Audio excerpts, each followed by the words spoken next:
本來他要是能收斂一點，說不定我還施捨給他一點賠償金。現在他1分錢也別想拿到了。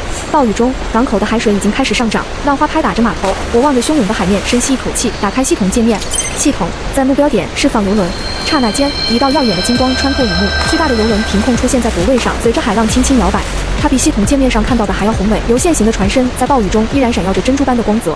我快步登上舷梯，當雙腳踩在油輪甲板上时，一股前所未有的安全感湧上心頭。轉身望去，港口外的城市已經籠罩在灰蒙蒙的雨幕中，街道變成河流，車輛如玩具般漂浮在水中。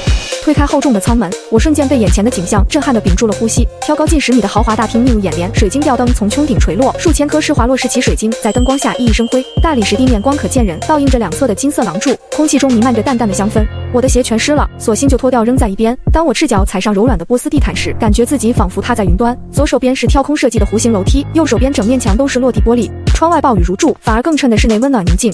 渾身濕透的衣服粘在身上，冷得我直打哆嗦。我趕忙按照系統的指示，快步走向客房区域。推開總統套房项目大門的那一刻，我又一次被震撼了。這哪裡是船艙，分明是頂級豪宅的配置。客廳寬敞的可以辦舞會，整面牆都是防爆玻璃，窗外就是波濤洶湧的大海。卧室內 King size 大床看起來柔軟的不可思議。